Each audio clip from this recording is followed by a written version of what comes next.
Hello, welcome to the Untitled Podcast. This is episode number 218. I'm your host, Bruce Outridge, and today we are going to talk with the folks over at GO99. We're going to talk with Devlin Fenton about his app, which is go99.ca. And this is an app that talks about how drivers, shippers, carriers can all get loads, get paid faster, and hopefully, take out some of the middlemen that might be taking part of your profits so you can put more money in your own pocket. So we're going to talk to him today about what happens, how it works, how you can get involved, costs, all that kind of stuff. We're going to talk to Devlin. So stay tuned and we'll be right back. And when we'll be back on the line with Devlin Fenton of Go99.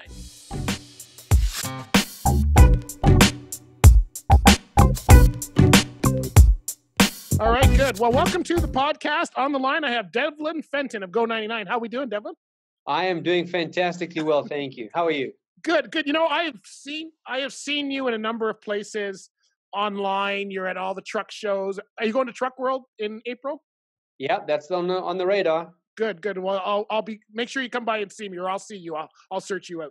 Okay. So let's get started. Tell us what Go99 is, what the application does, first of all. Okay, so GO99 is what we believe the true disruptor to the market. Very simply, on a very high level, it is Tinder for trucking, where you've got two parties, cargo and capacity, who need to get matched up. And what our platform does is, through a mobile app, we match them up. The cool thing is, much like Tinder, you get to match up with the other party who you are engaged with in the contract of carriage. That differentiates us from pretty much everybody else, where everybody else is really a digital broker. So we remove that middleman and match up carriers with capacity, with people who want to move cargo at the end of the day. I imagine the 3PLs are not too happy with you. Yeah, that's true. I've had some pretty heated conversations. Most of them are friendly enough. I think the market is massive. I mean, depending on who you speak to, it's between $700 and $800 billion. Yeah. That means there's plenty of space for a lot of people. I think what it's done, though, is it's forced a lot of the 3PLs, a lot of the brokers, to rethink how they do their business. The time of having a network and taking advantage of the people that you know and really not adding value, but just being the middleman, are gone. You can't operate a business like that anymore. You have to add value. And so that's really what the big advantage of Go99 is. We add massive amounts of value to both parties in that contract of carriage. Yeah. Now, how did you get into it? Because I drove for 25 years. I've been in the trucking industry for over 30 years, and it's kind of it's a big industry, but it's a small industry. So What's your background? I don't know. Were you a truck driver? I don't know if you were a truck driver. Was I a truck driver? I have never driven a truck. I've never driven a truck. We'll have to get you in one. I would like to. My background is actually varied, but I've spent the last 10 years working as the CEO of DLB Cranes. So we're a heavy equipment rental house, so leasing big industrial cranes right across Canada. And we've managed a book of millions of dollars of freight each year, contract freight. In addition to that, our parent company is a heavy civil contractor, a national player. And so they also manage multiple $1 million books of freight each year. So we have our access to, in our parent company, guys who book a lot of freight. And indeed, we've got our own fleet of owner-operator carriers who work for the company. So we've managed to use them as a resource as we build out the requirements for our platform. So we haven't gone into this blind saying, we think as non-truckers that this is the solution. We've actually farmed this information from industry. Right. So you were saying that it kind of removes the middleman, but doesn't that make you the middleman? Like, isn't Go99 now the middleman, if you will? So let me explain to you how that works.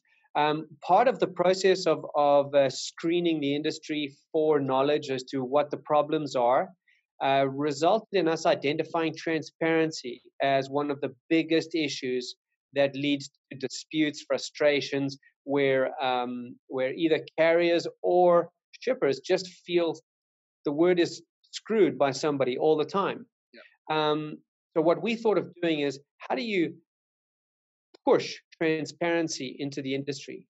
Right. So much like I said earlier, when it comes to the tender for trucking, we don't get involved in the contract of carriage. We don't represent shippers to carriers, and we don't represent carriers to shippers. We actually let them engage in commerce with each other. We're not involved in the contract of carriage. Okay. So that's kind of like removal of the middleman. Right. Okay. So everybody's dealing with their other. So is there a vetting policy for these carriers or whoever's using the system? The people have the freight, and like, how do you know they're real people? Because anybody can have a website these days. I got 10 that's very true. Yeah, and it's also you might sign up with multiple accounts onto certain websites to find dates or to whatever it is that you do online. So you're spot on. Security is key.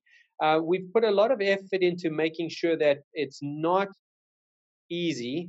It's actually quite difficult to sign up with multiple accounts or to misrepresent yourself.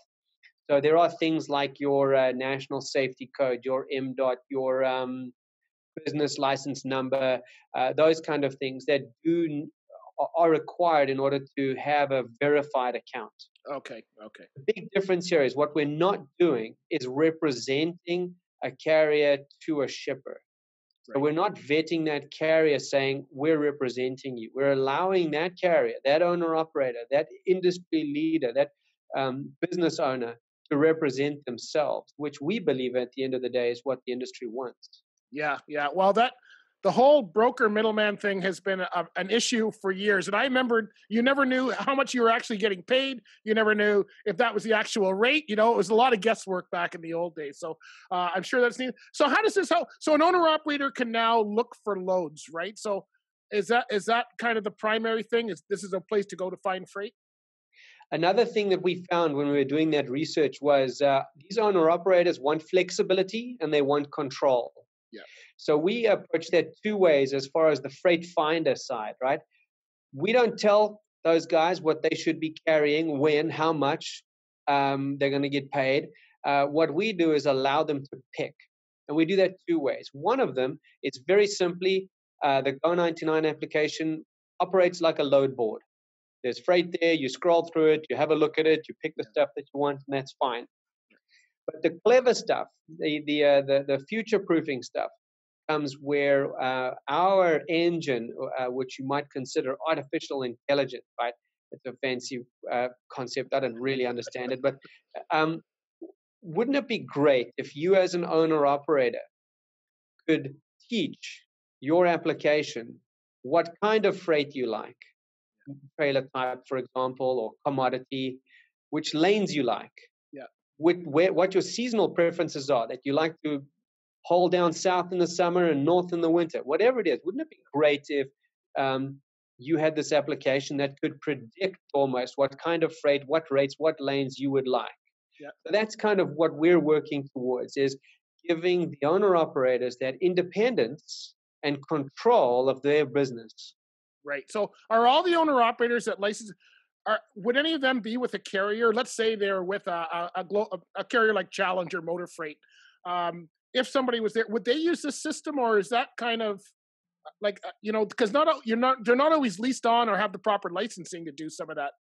So an owner operator picks and he goes, "Oh yeah, I just want to get home," but he's not licensed to haul dangerous goods. Let's say, right? That's an issue, right? I don't know if that is a big issue, and that's not necessarily something that we can control. Right. But what we do is make it very clear that when those parties engage in commerce, the owner of those dangerous goods, for example, it's very clear what their responsibility is when it comes to that carrier rocking up to get loaded. Right.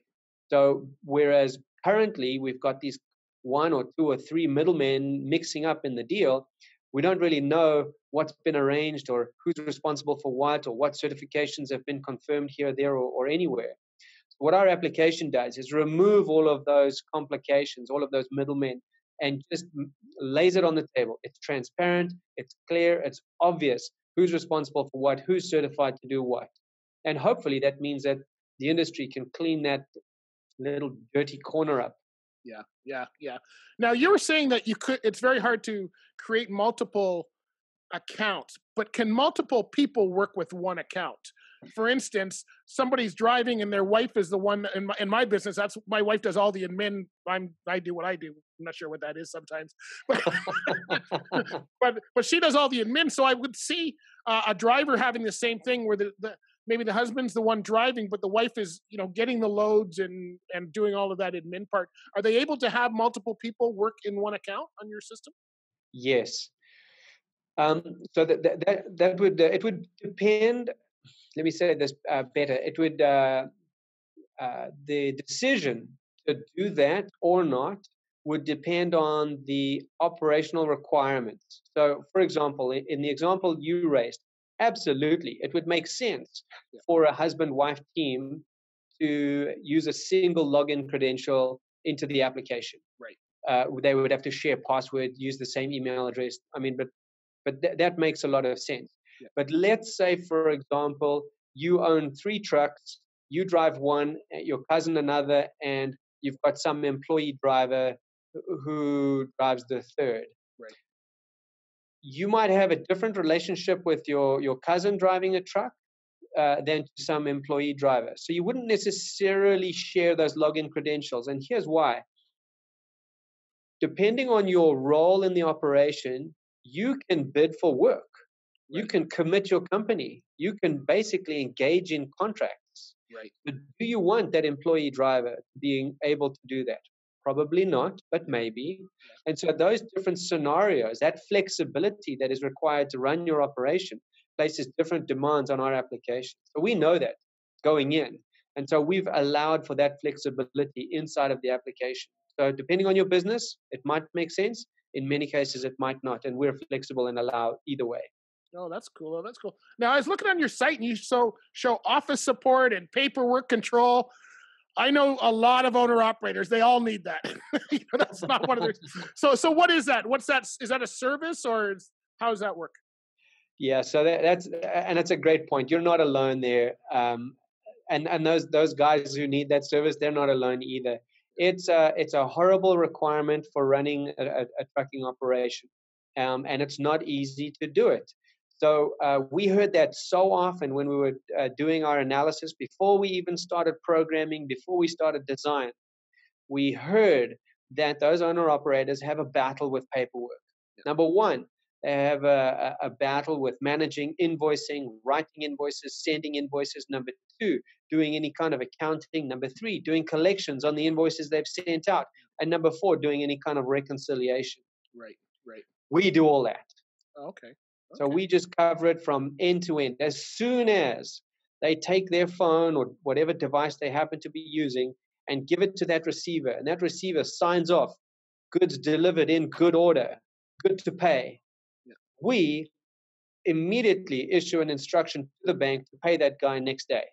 Wow. That next day might be tomorrow, so business day tomorrow, or if it's the weekend, it'll be Monday, or if there's some other kind of holiday, obviously we're flexible, but that's really what next day pay is. Wow.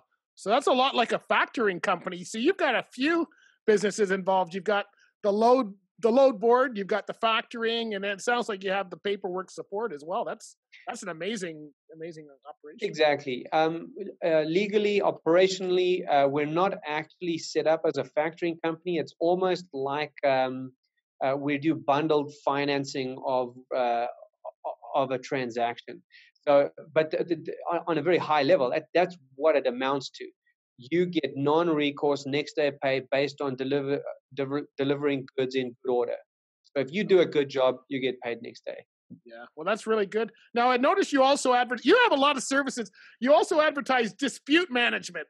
Right. Now, I know there's no disputes in trucking. That's fake news. but I'm sure that you put it in there for a reason. So how does that work within the app? Yeah, that's great. There's no disputes. So I got 2 points to say to you there. We did some interesting math, and we should do this again pretty soon. But in our first 1,500 transactions, there was one dispute. Wow.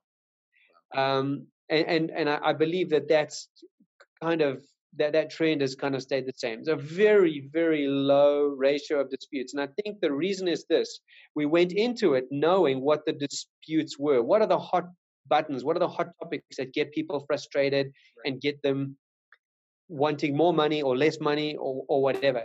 And so the tool is built to be transparent on every aspect of the transaction. So right from when the carrier, that owner operator, submits his price to the shipper directly, not to us, directly to the shipper.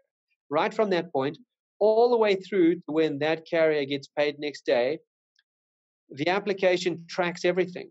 Okay. So there's no way that a receiver could say, hey, you were late. Right. Because the application will show, using georeferencing and geo timestamps, exactly where he was and when he arrived there. Similarly, there's no way for him to be early. There's no way for him to argue whether he was delayed or not, because everything is timestamped and geolocated inside of the app. So with that transparency, you kind of have a lot of disputes that magically disappear, right? Yeah. Similarly, if there's damage, there's a way for the application to track little photographs. So if you take a photograph of a nick, a crack, a scratch, whatever it is, there's no more arguing. That's right. It's timestamped, it's geolocated. We know where that damage took place. A lot of those disputes disappear. Oh, that's amazing. That's been a big part of the industry, a problem since day one. That I started in the 80s, and it's still been a problem. So but to add to that, if I just could add one more thing to that, I just realized what we do have is a team here, a support team, who are passionately supporting the owner operator. Right. And we'll do anything that we can to support them. So what we also do at this stage, it's still free because the demand is so low. But if somebody calls in and says, I have a problem, I've got this, I don't know whether I should dispute this or not, I've got this problem, I don't know whether I'm at fault or someone else. Yeah. Our team will do their best to help out on the phone, via email. So in that way, we kind of offer dispute management as well. We don't resolve disputes. That's between the two parties that are in that contract for carriage. Right. But we can help. Yeah. That's great. Now, do you, what happens if people start working outside of your app? Let's say, I've been using your app and I've now built a relationship with certain shippers, and we start doing our thing outside of the app. Does that happen? Is it how would you keep the people in the app? I'm sure that's what you want to do, right? That's a great question. And that's exactly the challenge that the current industry is seeing. So those 3PLs, those brokers, those middlemen, how do they keep their business? Yeah. The only way to do it is to add better value than they're getting elsewhere. Right. So what we do is we do not bind owner-operators for exclusivity and only work for us. Oh, right. Similarly with shippers. But what we found is loyalty because of value. That's right. And so if two parties find some familiarity and they start a commercial engagement or start operating outside of the application, good on them. But what they're not going to get are all of those values and benefits that our application offers. Right. So that owner operator is going to have to go back to writing his own invoicing, doing his own collections, doing his own accounting, his reconciliation. He's going to have to go back. The shipper isn't necessarily going to know in real time where his cargo is. He's not going to be able to communicate directly in real time to that cargo, to that driver of that cargo. So there's going to be limitations outside of it. And for what? Maybe a couple $100 cheaper.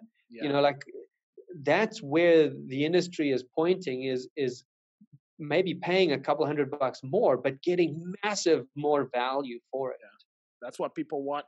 Now, if someone's delayed, if a driver's delayed, and with weather and stuff, you have no idea, are they able to communicate through the app, or would they phone the shipper or whoever's got the cargo directly? How would you tell someone about the delays without it being a penalty, especially if you're hauling something like auto parts or whatever? Exactly.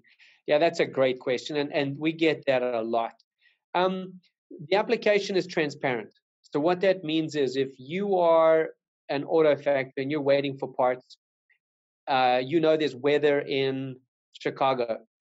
you know that you've got some urgent stuff that's arriving, you can actually go onto the application, click a button, and see a little blue dot and find your cargo. Right. And you will know whether it's 2 hours away, 4 hours away, or 2 days away. Right. Right. And at that point, you can communicate directly using a little messaging tool inside of the application. Hey, driver, do you think you're going to meet your scheduled delivery time? And that driver can, in real time, respond back either through voice or through messaging. Yes, I'm going to be on time, or no, I'm going to be late. I'm stuck in traffic. The highway is shut down.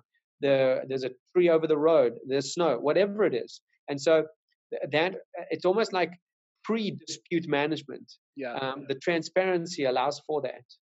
Now, a lot of the shippers and receivers are not educated on hours of service. And I was just, as you were saying that about seeing the blue dot, that might almost be more dangerous, right? Because they don't understand that driver may have to sit for his 10 hours or whatever, 8 hours off duty. And that's why he's there. Right. And they may not understand how you run. Everybody runs differently. You know, some guys are night, some are morning. So is there any kind of thing to educate the shippers and the receivers to say, this person could drive there in a day, but they actually need to take 2 days because of the hours of service rules? Or is that all left up to the driver educating them? So we don't get involved. We're not meddling with this contract of carriage. Once a carrier and a shipper have agreed to things, we don't want to meddle. What we want to do is to support both parties. So we're not picking one and joining forces against the other. Yeah. But what we want to do is to support the industry rather than support one of the players. We do constant email communications. We offer webinars. We offer in-person visits and training in-house to both shippers and to carriers. And when we're visiting with shippers, we do exactly that. We talk about those kind of things that you might see. You might see the little blue dot hasn't moved in 8 hours. What the hell's going on? Why isn't this guy responding? If they understand that he might have hit his hours, then it's not going to be a problem.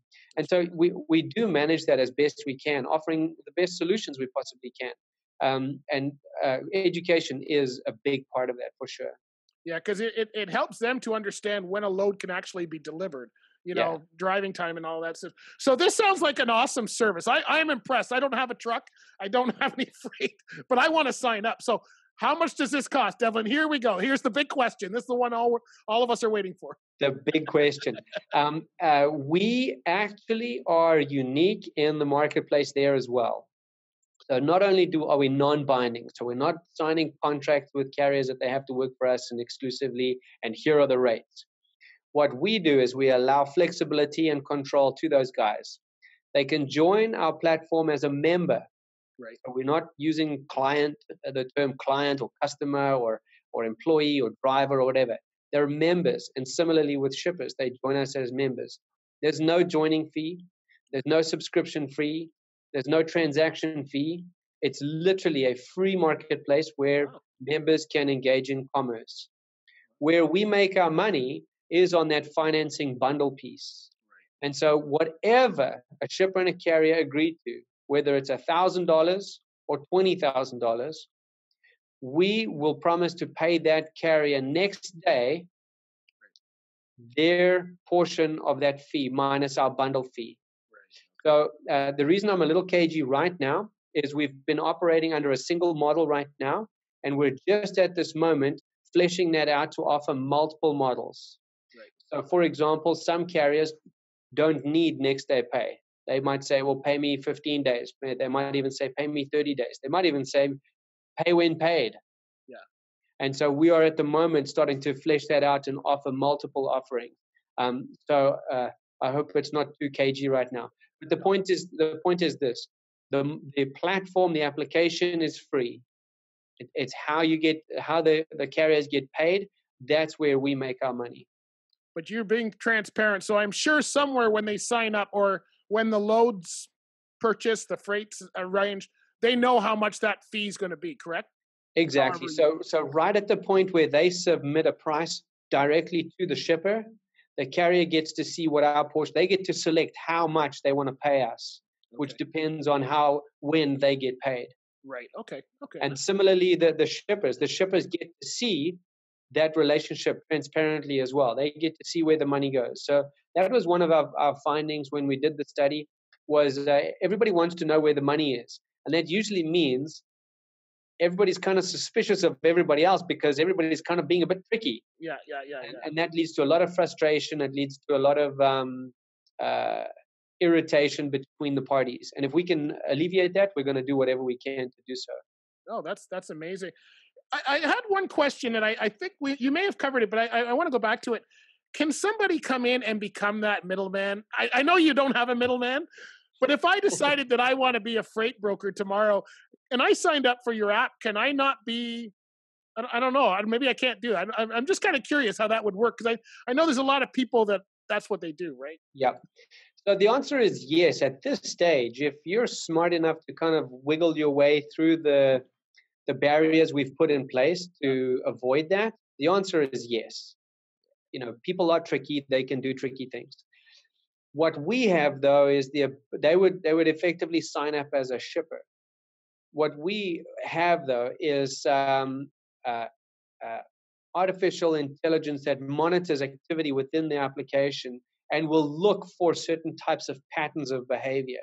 Okay. And brokers or middlemen have certain types of behavior that we can usually identify fairly easily. Right. So that's one way for us to identify who they are. The second thing is we believe that they battle to actually make a success of it because they're not offering transparency. Is one reason. The second reason is they can't compete on a rate basis because they're adding burden without adding value. Right. And so if market pricing is dropping because there's fewer middlemen to feed, which is what we've found, but somebody comes in and starts to add more layers of their profit, the burden goes up to the shipper community. They're not going to pick that particular service provider. So the short answer is yes, they can. The longer answer is we can identify them, number one. And number two, they probably can't compete for very long. Right, because they would come in, they would have nothing. You would see them buying freight from somebody in the system and then reselling it to somebody in the system, effectively the driver, right? So that would make sense. So where can we learn more about GO99? This sounds amazing. I'm all excited, and I don't even Well, we have we did the trade show circuit last year. If you didn't see us, we did about 13 or 14 stops right around North America. We're probably going to be doing something similar this year. Right. So if you wanted to see us out there in the real world, we do regular truck stop mini shows where we hang out at truck stops. Just recently, we did a Valentine's thing in January. We did a start the year well thing where we were giving out water and we had sponsored by one of our shippers these neat muesli bars. Okay. And so we were giving away healthy muesli bars and water to the carrier community. So we're out and about a lot. The website gets a lot of traffic, like a lot. It really surprises me. The application is free to download, both Android and iOS, both Apple and the Google Play Store. We have a free phone number. You can call us anytime. And they can get in touch with you, Bruce, and you just reach out to me and put us in touch and get us on the phone, get some live callers in, ask some real questions, and we can go from there. And at the end of the day, Bruce, if you want to share my contact details with anybody, I'm happy to be a resource available as well. Okay, great. What's the response been now? So it's been, about a year that you've been, how long have you been in motion here? No, we launched in the App Store in I think it was the 17th of April last year. So we're not even a year old. Not even a year. Wow. And we hit our first revenue milestone. So we had a 12-month revenue milestone. Yeah. We hit that in 7 months. Wow. Then we had a user base, like how many members we join up. We had our 12-month target. We hit that in 8 months. Wow. So we're kind of 3 months ahead of where we wanted to be. Yeah. So that the uptake is good. I believe people want this. They want the transparency. They want the control. And at the end of the day, if you can get it and it's easy, you're going to do it. Do you find it's just independent owner operators, or do you find that the carriers are signing up, like a Challenger is probably pretty big, but there's other smaller ones that might need this kind of service to find loads just for their trucks coming back from wherever, right? Yes, the answer is yes. There is a threshold though, and what we found is if you're getting to the 20, 25, 30 trucks or more, you've probably got 1 or 2 or 3 salesmen going out there to find freight. Yeah, you've probably got 2, 3, 4, 5 people in your accounting department doing all your invoicing. So you've reached a level of sophistication where our service probably doesn't serve you. Right. But smaller than that, for sure, we're getting everything, 15, 20, 25 trucks.